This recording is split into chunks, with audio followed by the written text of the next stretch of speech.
इसीलिए मैं आज आपके पॉडकास्ट से मैंने जानबूझ के आपसे रिक्वेस्ट करी कि हम इसको हिंदी में करना चाहेंगे, क्योंकि इसका बहुत बड़ा रीज़न है मैं चाहता हूँ कि मेरी आवाज़, मेरे जो कजन्स हैं या जो विलेज में टियर 2 टियर 3 सिटीज़ में लोग हैं, उन लोगों को ये मैसेज मिले कि आपको अपने टेक्निकल सब्जेक्ट पे फोकस करना है। जैसे ही मैंने कॉर्पोरेट वर्ल्ड में एंटर किया, सो मुझे रियलाइज़ हुआ कि everybody speaking English, and somehow मुझे लगने लगा अंदर से कि कहीं ऐसा तो नहीं मैं कुछ मिस कर रहा हूँ। बट बिकॉज मेरी वो लर्निंग जो मैंने अभी आपको बताया ग्रेजुएशन में थी, तो वो फाइटिंग जो स्पिरिट थी कि नहीं मुझे इसमें भी लड़ना है, मैं इसको कर सकता हूँ, तो मैंने वो किया। आप सक्सेसफुल होते हैं तो जो लैंग्वेज आप बोलते हो आपकी लैंग्वेज बन जाती है। आप एग्जाम्पल देखिए, चाइना आज वो सुपर पावर है, चाइनीज तो कभी इंग्लिश में। ग्रेजुएशन के साथ साथ मैंने पता किया कि क्या हम कर सकते हैं इंश्योरेंस में जिसमें पैसा कम से कम लगे और मुझे अपनी एजुकेशन। सो मेरे लिए वो बहुत बड़ा रेवलेशन था कि आप बात कैसे करें। मुझे लोगों ने रिडिक्यूल भी किया, हर कोई अच्छे मूड से नहीं आता है एटीएम में, कोई घर से लड़के आ रहा है, कोई घर से लड़के नहीं आ रहा है, सो इट डिपेंड। तो कई बार लोगों ने गुस्सा भी किया, लेकिन कई बार लोगों को मैंने अच्छे से एक्सप्लेन किया, कई बार बहुत लोग खुश भी हुए। एक बहुत इकोसिस्टम लगता है, चाहे आप विराट कोहली, सचिन तेंदुलकर, किसी को भी आप ले लीजिए, सेम वे आपके साथ भी, मेरे साथ भी फैमिली का बहुत बड़ा रोल है, आपके फ्रेंड सर्कल का बहुत बड़ा रोल है जो आपको ग्राउंडेड रखता है। वो अवेलेबल नहीं थे यहाँ पे, वो दिल्ली से बाहर थे, उन्होंने बोला आप जाओ और सचिन के साथ बैठना है, कि जो इमोशनल सपोर्ट के लिए चाहिए होता है। और वो आए, मैं उनको बोलता रहा, पर उन्होंने बोला नहीं, अभिजीत सर ने बोला है कि हमें आपके साथ बैठना है। I have seen my self, मैंने खुद केसेस देखे, मेरे पास लोगों की हेल्प के लिए फ़ोन आए हैं कि जहाँ पे पूरी family they had to sell their properties to basically fund the hospital। आपने टर्म इंश्योरेंस आपने लिया भी हुआ है, एक इमरजेंसी डॉक्यूमेंट बनाया है, कोई नहीं है क्लेम करने के लिए। कुछ लोगों को, उनके बेनिफिशियरी को पता ही नहीं, नॉमिनीज को पता ही नहीं है कि मेरे जो फादर मदर जो भी हैं उन्होंने इंश्योरेंस भी लिया हुआ था।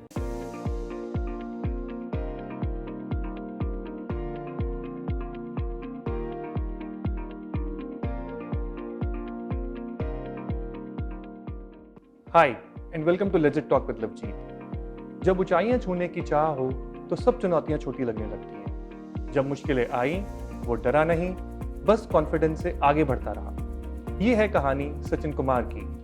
Born in a small town called Shamli in UP, did his schooling in a Hindi medium school, and इन्होंने इंग्लिश नहीं बट काम से पहचान बनाई। And he proved that success का बेस लैंग्वेज नहीं डेडिकेशन होता है।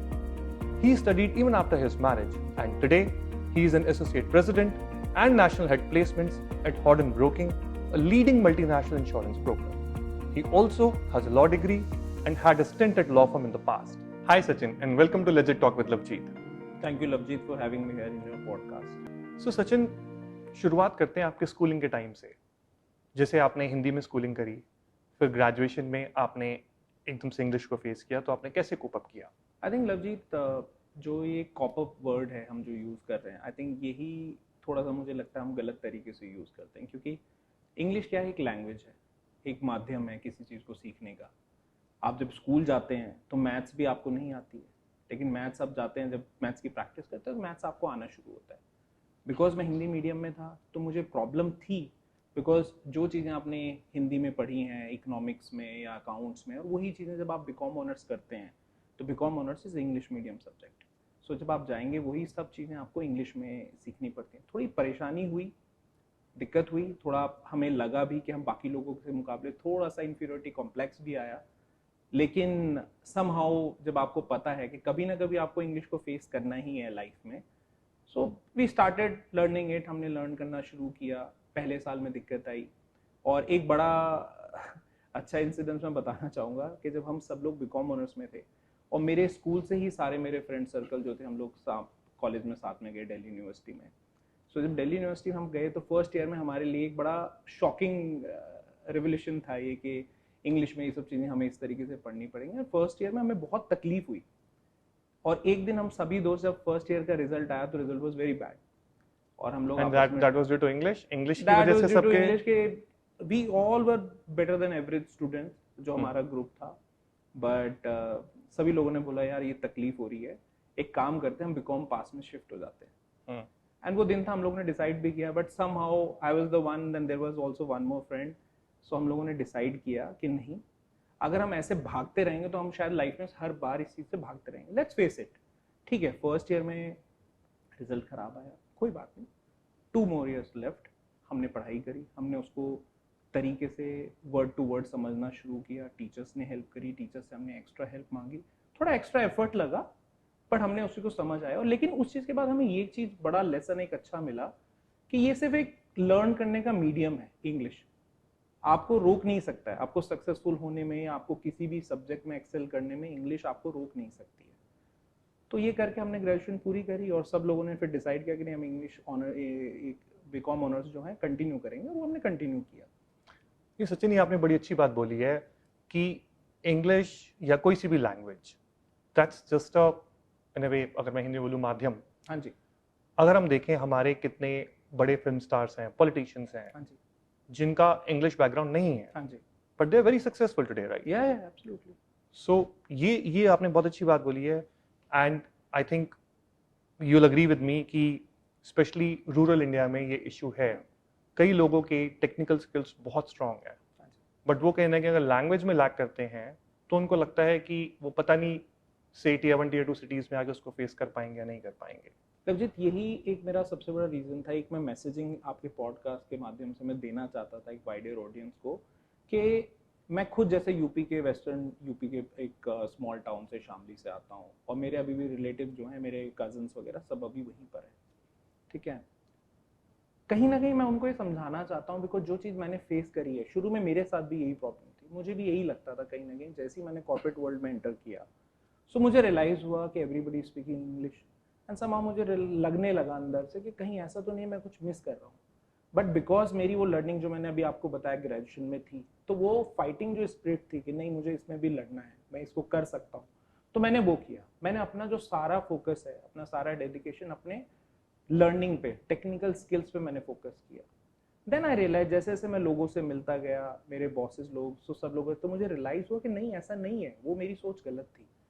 इसीलिए मैं आज आपके पॉडकास्ट से मैंने जानबूझ के आपसे रिक्वेस्ट करी कि हम इसको हिंदी में करना चाहेंगे, क्योंकि इसका बहुत बड़ा रीज़न है, मैं चाहता हूँ कि मेरी आवाज़, मेरे जो कजन्स हैं या जो विलेज में टियर 2 टियर 3 सिटीज़ में लोग हैं, उन लोगों को ये मैसेज मिले कि आपको अपने टेक्निकल सब्जेक्ट पे फोकस करना है, आपको डेडिकेशन चाहिए, इंग्लिश है हिंदी है उससे कोई फर्क नहीं पड़ता, आप सक्सेसफुल होते हैं तो जो लैंग्वेज आप बोलते हैं आपकी लैंग्वेज बन जाती है। आप एग्जाम्पल देखिए, चाइना आज वो सुपर पावर है, चाइनीज तो कभी इंग्लिश में नहीं बोलते, आप उनको कभी देखिए यूनाइटेड नेशन में, हमने सिर्फ ब्रिटेन को देखा है, हमने यूएस को देखा है, 2000 सक्सेसफुल कंट्रीज, वो लोग आके इंग्लिश में बात करते हैं तो हमें लगता है आई थिंक यही है। बट आप अगर और भी तो लैंग्वेज है, आप फ्रांस देख लो, इटली देख लो, हर जगह they using their own language. आप ट्रैवल लैंग्वेज करते हैं, मैं ट्रैवल करता हूँ, इन कंट्रीज में हम गए हैं, हमने खुद देखा है, वो लोग नहीं बात करते आपसे, वो जापानीज है तो जापानीज अपनी लैंग्वेज में बात करता है, करेक्ट, चाइनीज अपनी लैंग्वेज में बात करता है, ठीक है।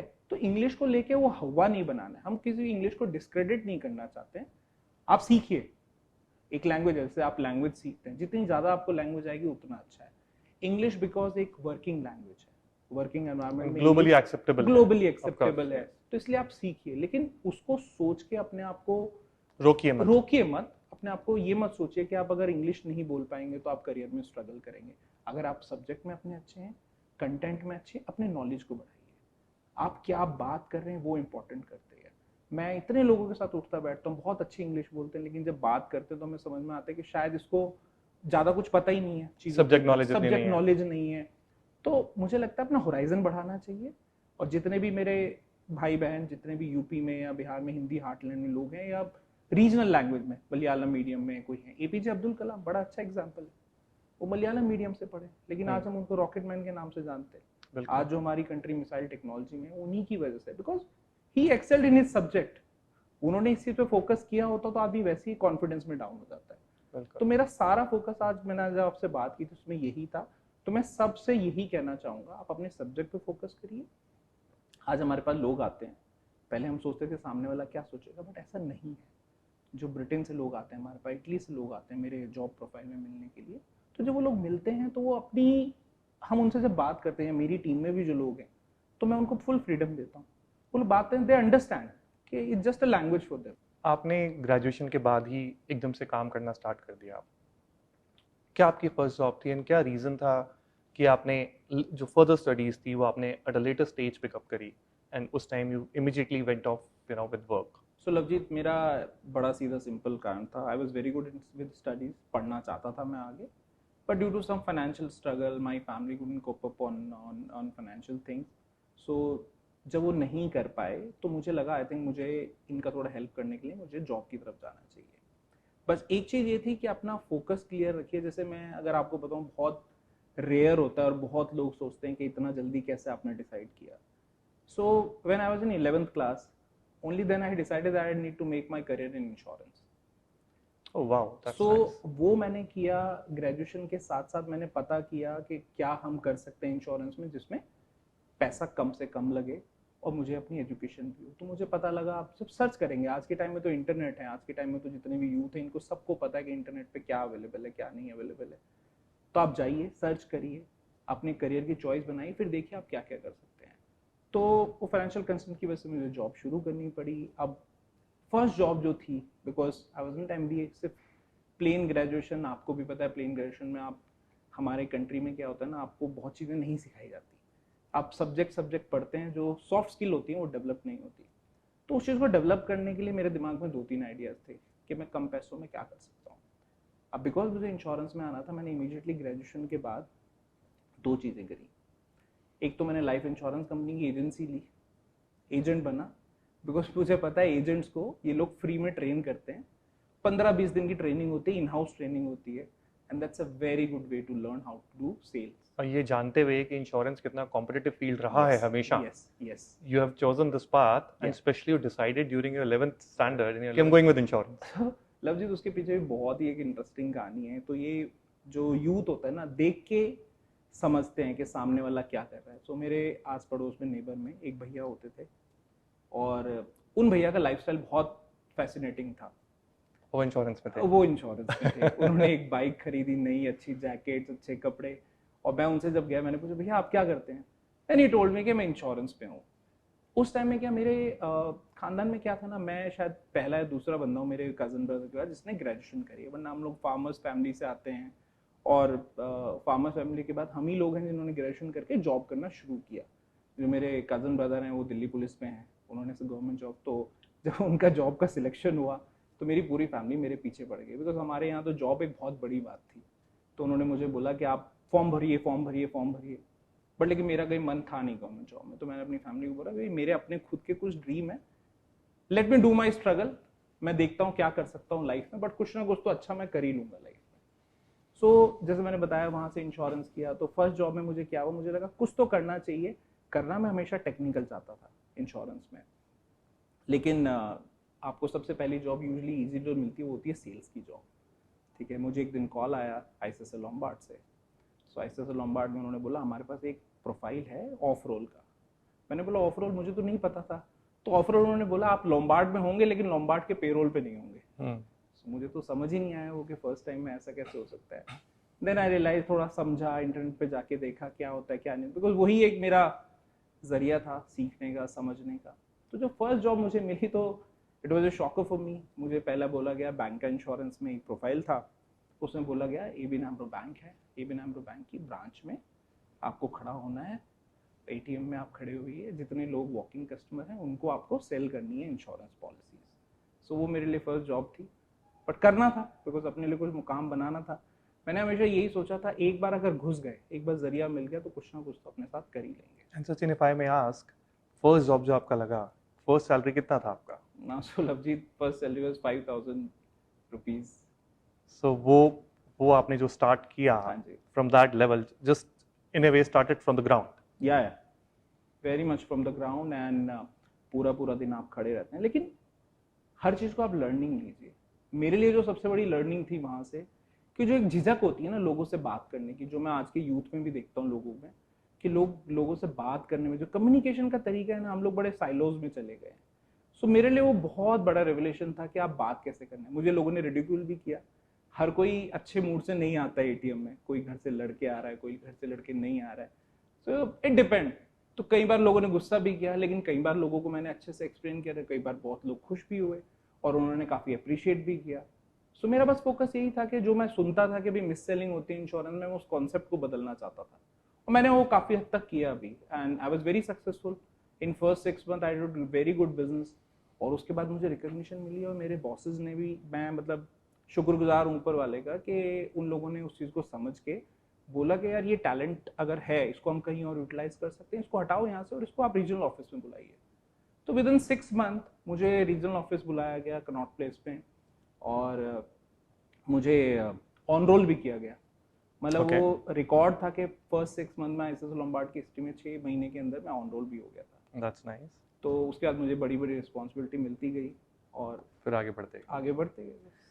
अच्छा सचिन, फिर जैसे आप इंश्योरेंस इंडस्ट्री में रहे हाँ हैं, जी, एंड यूजुअली इंश्योरेंस में मतलब जो से अंडरग्रेड के बाद जो पोस्ट ग्रेजुएशन की तरफ जाते हैं, स्पेशली इंश्योरेंस इंडस्ट्री, हाँ जी, they usually go for MBA. या आपने एमबीए ना करके आपने लॉ चूज किया, या उसका क्या रीजन था?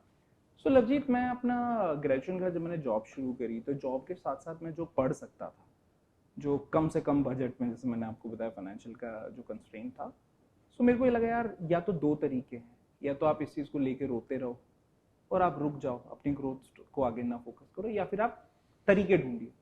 तरीके बहुत हैं हमारी कंट्री के। एक सबसे अच्छी बात यह है, चाहे वो एजुकेशन हो, चाहे वो खाना पीना हो, चाहे वो लाइफ स्टाइल हो, हर तबके के लोगों के लिए फैसिलिटीज अवेलेबल है।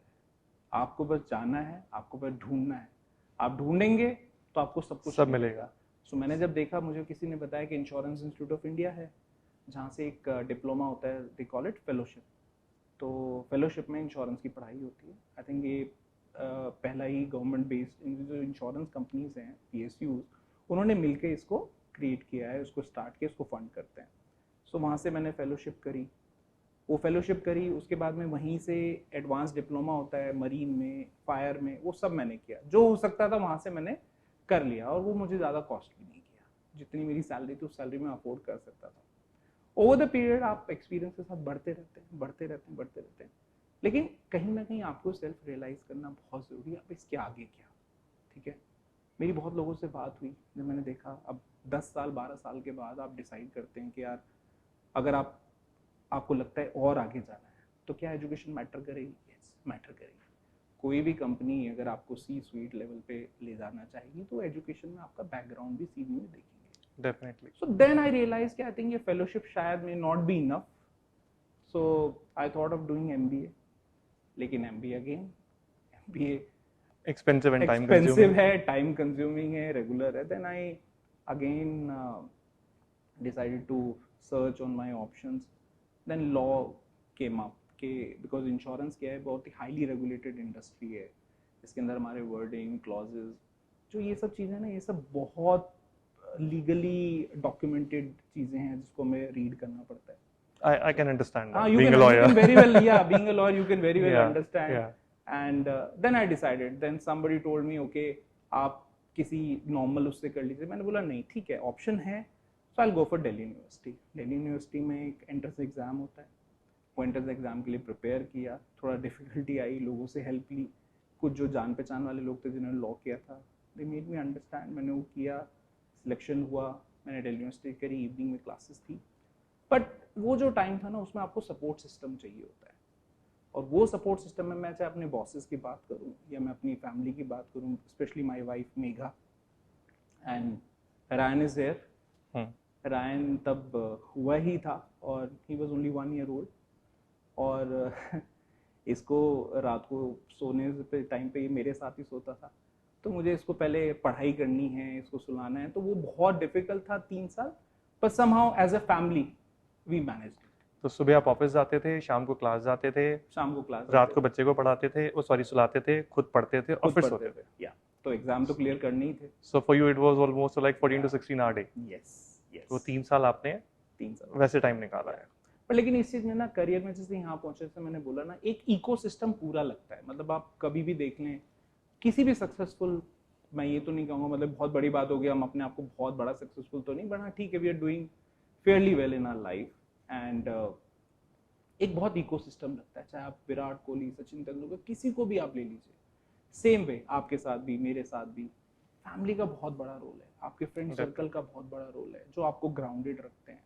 स्पेशली जैसे मेरी वाइफ का काफ़ी बड़ा रोल है कि उसने फैमिली को जिस तरीके से संभाला, उसने कभी भी बहुत हंसते थे हमारे साथ क्लास में कि जॉब के आने के बाद आप क्लास से घर गए, लेट पहुंचे, फिर अगले दिन आप ऑफिस चले गए, बहुत लोगों को छोड़ना भी पड़ा। But my wife really supported me, because वो काफ़ी मेरी स्ट्रेंथ है। जब मैं कॉलेज में उससे पहली बार मिला तो मेरे पास बाइक भी नहीं थी, और मेरी वाइफ कभी गाड़ी से नीचे उसने पैर नहीं रखा, और उसने कभी मना नहीं किया। वो मेरे साथ डीटीसी, ब्लू लाइन, सब जगह उसने किया। सो मेरे ऊपर एक एडिड रिस्पॉन्सिबिलिटी थी कि लाइफ में कुछ अच्छा करना है ताकि मैं उनको अच्छी लाइफ दे सकूं। तो गाड़ी में वापस पैर डालने हैं। गाड़ी में वापस पैर डालने हैं, yes. That's nice. I think अगर मैं 2 लोगों का और मैं नाम तो जरूर लेना चाहूँगा। आई थिंक मेरे जो फर्स्ट बॉस थे कृष्णन सर, और जो अभी मेरे करंट बॉस हैं अभिजीत सेठी। सो इन लोगों का ना मेरे लाइफ में बहुत बड़ा इम्पैक्ट रहा है when it comes to my working life. So Krishnan sir और अभिजीत सर का मैं 2 इंसिडेंट बताऊंगा जो देख हम बुक्स में पढ़ते हैं ना, लीडर्स ये होते हैं, लीडर्स वो होते हैं। मैंने देखा है लीडर्स कैसे होते हैं, रियल लीडर्स कैसे होते हैं। सो कृष्णन सर, जब मैंने कॉलेज के बाद इमीडिएटली ग्रेजुएशन का शुरू किया, एज ए यंगस्टर आप क्या करते हैं, लैंग्वेज आपको पता नहीं होती, तो हम लोग बात करते हैं सिंपल उसमें लैंग्वेज में। तो मैंने एक मेल पे लिखा यू की जगह अल्फाबेट यू, वाई यू की जगह। नेक्स्ट डे ही गिव मी कॉल, उन्होंने मुझे बोला गुड़गांव आ जाओ ऑफिस। मुझे समझ नहीं आया कि क्यों बुलाया मुझे। देन ही आस्क्ड मी, आज कुछ नहीं करना, फोन स्विच ऑफ कर दो और आप बैठ जाओ, ये मेरा लैपटॉप है, आप इसमें कुछ नहीं करना है, आप सिर्फ सब्जेक्ट पढ़ो, मेल के ऊपर टू में क्या लिखा है और मेल कहाँ से आया और क्या रिप्लाई गया, ये सब चेक करिए पूरा दिन। उन्होंने बोला किसी का फोन उठाने की जरूरत नहीं है। सो मैं ये सोचता हूँ, मतलब आज के टाइम में कौन है ऐसा जो इस तरीके से आपको सिखाता है। एंड उस दिन आपको ये एक्सरसाइज ऑड लगी होगी, बट बाद में रियलाइज करा होगा कि इसका इंपॉर्टेंस क्या है। मेरे लिए क्या वो इम्पोर्टेंट था, बट वो पेशेंस बहुत लोगों में नहीं होता। अदरवाइज सबको ये चाहता है। बट समय मैं वही बोलता हूँ, अगर आप ऑनेस्ट हैं अपनी जॉब की तरफ, डेडिकेशन है, तो सामने लोग भी पहचानेंगे और वो आपको सपोर्ट करेंगे। आपके अंदर पैशन नहीं है तो सामने वाले पहचान जाते हैं, तो मेहनत भी आपके साथ तभी करेंगे जब उनको लगे कुछ कर सकता है। करेक्ट। अब जो मेरे करंट बॉस हैं, मैं 13 साल से उनके साथ हूँ, और उसका एक बड़ा रीजन ये है कि हर दिन मुझे उनसे सीखने को मिलता, हर दिन। जब मैंने लॉ किया, मेरे साथ और भी कुलीग थे, ही वॉज द वन। जैसे यहाँ पे दिल्ली यूनिवर्सिटी में अगर हम बात करें 75% अटेंडेंस मैंडेटरी थी, he used to be the one जो दूसरे मेरे कुलीग्स को बोलते थे सचिन पढ़ाई कर रहा है, उसको जाना है, आप संभाल लो ये काम। And he really supported me. एक इंसिडेंट है जिसमें रायन बीमार हुआ, 1 साल का था रायन, एंड मैंने उनको कॉल किया एंड आई वाज क्राइंग। जब मैं रो रहा था, देन उन्होंने अपनी टीम में जो मेरे कलीग्स थे उनको इमीडिएटली बोला कि कुछ सब छोड़ दो। वो अवेलेबल नहीं थे यहाँ पे, वो दिल्ली से बाहर थे। उन्होंने बोला आप जाओ और सचिन के साथ बैठना है, कि जो इमोशनल सपोर्ट के लिए चाहिए होता है। और वो आए, मैं उनको बोलता रहा, पर उन्होंने बोला नहीं, अभिजीत सर ने बोला है कि हमें आपके साथ बैठना है, और वो पूरा दिन मेरे साथ बैठे रहे। तो मतलब ये सब चीजें जो होती है ना, तो फिर आप ऐसे बंदों के साथ लगता है आपको कि ये रियल लीडर्स हैं, यही लोग आगे लीडरशिप क्रिएट करते हैं। Correct. So Sachin, see, that's true. To be a real leader, you also have to be, it's just one is the work side and another is emotional side of the person, and you have to, support there as well. So that person is a real leader, even in my view. Okay, so जैसे आपने law किया, उसके बाद you spent few years in a law firm. Yes. How was that experience? And जैसे फिर आप वापस insurance industry में आए, तो उस एक्सपीरियंस ने आपको कैसे सपोर्ट किया going forward? So Lavjeet, I think मैं हमेशा एक चीज़ पे बड़ा फोकस करता हूँ और मानता भी हूँ कि एक्सपीरियंस गुड और बैड नहीं होता, एक्सपीरियंसेस आर एक्सपीरियंसेस। ठीक है, आप लर्न करते हो, हमेशा कुछ सीखते हो, हमेशा लर्न करते हो। ठीक है, आपके ऊपर है, आप उसको गुड कहना चाहते हो, बैड कहना चाहते हो। सो मेरा जो लॉ फर्म का एक्सपीरियंस था, उसने मुझे 2 चीज़ें सिखाई। एक तो चीज़ों को डिटेल में पढ़ना और चीज़ों को अच्छे से ड्राफ्ट करना। And I think it's a way of communication. आप जब तक चीज़ों को पढ़ोगे नहीं तो आप उसको बोलेंगे कैसे अच्छा, आप उसके बारे में लिखेंगे कैसे अच्छा। तो वो 2 साल ही था, मैं 2 साल का स्टूडेंट था, बट मेरे लिए वो बहुत लर्निंग थी। और वो मुझे रियल में हेल्प किया, क्योंकि इंश्योरेंस वर्ल्ड में जैसे मैंने आपको बताया कि पॉलिसीज काफ़ी डिटेल्ड डॉक्यूमेंट होते हैं, काफ़ी क्लॉजेज, लीगल लैंग्वेज होती है, और जो कोई पढ़ता भी नहीं है, मतलब जो कंज्यूमर नहीं पढ़ता है, जो कि कंज्यूमर पढ़ता नहीं है, तो वो मेरे लिए बहुत हेल्पफुल है। मैंने उसको बहुत अच्छे से यूज़ किया है, और मुझे आज मेरी ड्राफ्टिंग स्किल हो या मेरी रीडिंग स्किल हो पॉलिसीज की, वो काफ़ी बेटर है पहले के मुकाबले, बिफोर द लॉ। हाँ, हर सफर, हर एक्सपीरियंस आपको कुछ ना कुछ सिखाता है। एक चीज़ मैं और बोलूँगा जो मुझे लगता है कि लॉ करने के बाद जो सीखने को मिला, कि आप जैसे कॉन्स्टिट्यूशन पढ़ते हैं, ठीक है, आप अपने राइट्स से अवेयर होते हैं, आपको पता होता है आपकी ड्यूटीज़ क्या है, आपके राइट्स क्या हैं।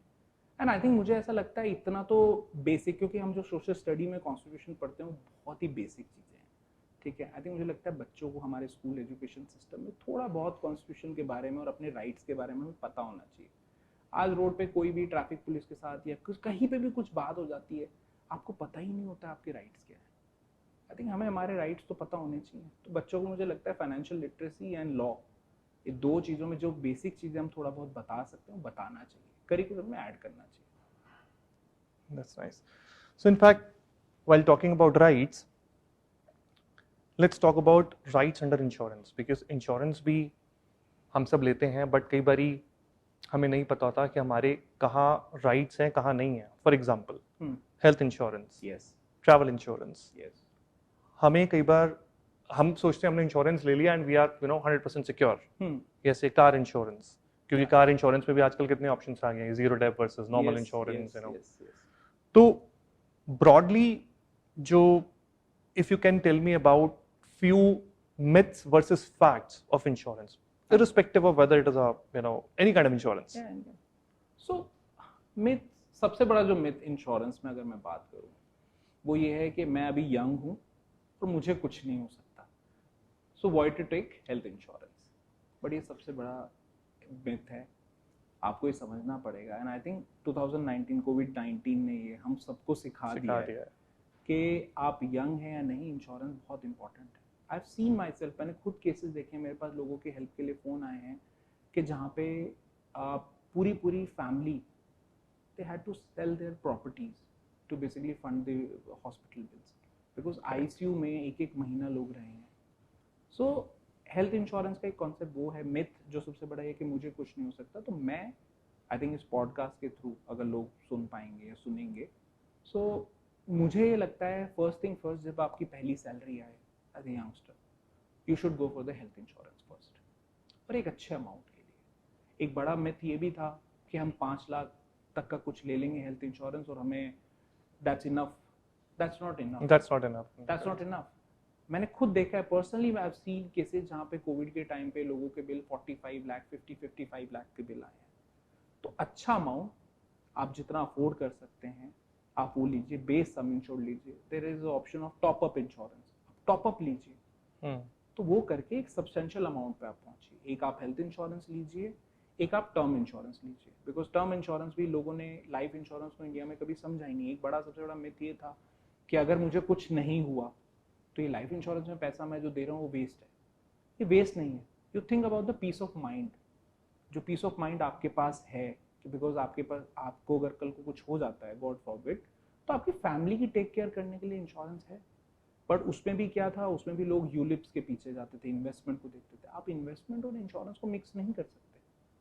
That's why term plan is important. Yeah, term plan is important। आप रिस्क को कवर करिए, अपने लाइफ के रिस्क को कवर करिए, उसमें अच्छा सम इंश्योर्ड रखिए। आपकी जो सैलरी है, एनुअल जो सैलरी है, उसका कम से कम भी 3 से 4 गुना है। अपनी लाइबिलिटीज को एसेस करिए। आपका होम लोन है, अगर कोई और भी लाइबिलिटी आपके ऊपर है, उसको एसेस करिए और उन सब की असेसमेंट के बाद डिसाइड करिए कि आपको कितना कवर लेना चाहिए। And Sachin, you are right, because आजकल ये बहुत कॉमन है अनफॉर्चुनेटली 30s में heart strokes, heart failures, sudden deaths, and then कई बारी फैमिली के पास पीछे कोई इंश्योरेंस नहीं होता। Correct. Loans are common, specially car loan and home loan, उनको रीपे करने के लिए रिसोर्सेज नहीं होते हैं फिर with the family behind. So yes, you rightly mention कि specially term insurance and I don't know, maybe home loans लेते हैं insurance because we are ready to pay EMIs for home loans, for bigger home loans. We are ready to take loan of say 1 CR, 2 CR, but we are not, we don't have that still mindset that okay, मैं 2 लाख रुपए और premium में दे दूं maybe, या उसमें add हो जाएगा and I'll have that cover as well. Yeah. So that mindset is still missing somewhere. So mindset तो मिसिंग है ही, जैसे मैंने बोला ना कि मेरे साथ नहीं होगा, ये जो माइंडसेट है इस माइंडसेट से हमें निकलना पड़ेगा। और इसमें एक और चीज़ मैं ऐड करना चाहूँगा लवजीत, जो हमारे खासतौर पे हमारे इंडियन सोसाइटी के अंदर बड़ा है कि हम लोग ना डेथ के बारे में बात ही नहीं करते फैमिली में। True. आप कभी फैमिली में आप देखिए बात करिए तो फैमिली बोलोगे नहीं या नहीं आप ऐसे मत बोलिए, चुप रहिए, ऐसा कुछ नहीं होगा। इट्स अ रियलिटी, किसी के साथ भी हो सकती है, ठीक है, कुछ भी हो सकता है। आई हैव सीन केसेस कि फैमिलीज ने इंश्योरेंस लिए हुए हैं हस्बैंड ने, लेकिन वाइफ को पता ही नहीं है कि वो डॉक्यूमेंट कहाँ है। True. इसका कोई फायदा नहीं है। तो मैं तो सबको ही सजेस्ट करूंगा, अगर आपने हेल्थ इंश्योरेंस, आपने टर्म इंश्योरेंस आपने लिया भी हुआ है, एक इमरजेंसी डॉक्यूमेंट बनाइए, चाहे वो मेल पे हो या कुछ हो, और एक दूसरे के साथ शेयर जो आपकी करिए। फैमिली आप को पता दोनों हो। को पता होना चाहिए कि वो कहाँ पे है। कितनी सारी लाइफ इंश्योरेंस कंपनी जिनके पास अनक्लेम्ड अमाउंट पड़ा हुआ भी कोई नहीं है क्लेम करने के लिए, बिकॉज लोगों को उनके बेनिफिशियरी को पता ही नहीं, नॉमिनीज को पता ही नहीं है कि मेरे जो फादर मदर जो भी हैं उन्होंने इंश्योरेंस भी लिया हुआ था। तो सबसे पहला हमें वही है कि ये रियलिटी है, आप इस रियलिटी को प्रोटेक्ट करने के लिए इंश्योरेंस ले रहे हैं, तो उस इंश्योरेंस की यूजिबिलिटी भी होनी चाहिए। And Sachin, given the importance of insurance, now we see that insurance is also playing a key role in mergers and acquisitions. Yeah. Right. So, what would you like to say about that? If I'm doing a say merger, an acquisition transaction, should I ask the seller to take an insurance of reps and warranties, or me being a buyer, should I opt for indemnity insurance or any kind of M&A insurance? I think Lavjit, it's a very specialized kind of insurance, and seller and buyer, both of them can take the policy. So we have two type of policy. One is buyer side policy, one is seller side policy. But we need to understand the importance of it. It's a very new concept in India, but outside India, people are buying these policies whenever they are engaging into these sort of transactions. Okay, and so I'll give you just a gist because it's a very specialized subject, and I would not like to comment too much on it. But merger and acquisition, we remember the case of Hutch and SR. Yeah. That tax liability which came afterwards after the transaction. Running into thousands of crores. Yeah, running into thousands of crores. And merger and acquisition insurance, it gives you that confidence into the deal, because the reps and warranty which are there in SPA, okay, this insurance basically gives that comfort to seller, to buyer basically, that in case of any breach of these reps and warranties, his interest would be taken care of. Yeah. And even for the seller side, agar main baat karu, so for seller also it's a very important thing, because first thing first, it gives the confidence to buyer that this deal is good enough, and second, seller can use the sales proceed. He doesn't have to keep that money in the escrow account to basically take care of the reps and warranty liabilities. And yeah, at times there are situations that say sellers are not that financially strong. Yeah. That if any indemnification obligation triggers, and Yes. whether they will be able to honor it or not. Yeah. So I think in such situations, considering the balance sheet and Yes. financial strength of the seller, Yeah. I think that's where even we see that buyers are asking for these Yes. kind of insurance. Yes. So Sachin, do you have any say sort of data or numbers handy? Like, because if we talk about mergers and acquisition insurance, if we say in the last 10 years, before 10 years, it was not even, Yeah. it was a very relatively new subject. Yeah. It's still not used in, I would say, most of the transactions. Yeah. So how is it growing? I mean, is it growing very rapidly, or? I don't have the exact data, Lavjeet, but it is certainly growing. It is certainly growing, and even so, earlier we used to see the merger and acquisition insurance coming into the picture when the deals were huge, but now medium and small size deals are also. So one fact is also there that there are very few insurance companies who are capable of writing this sort of risk.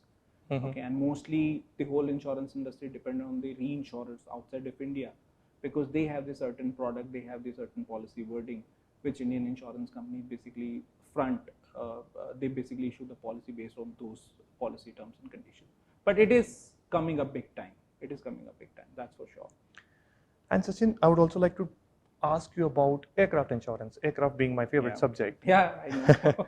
Because at least what we see in the transactions, we rely heavily on foreign insurances versus reinsurances, and when it comes to assets of this size. Yeah, yeah.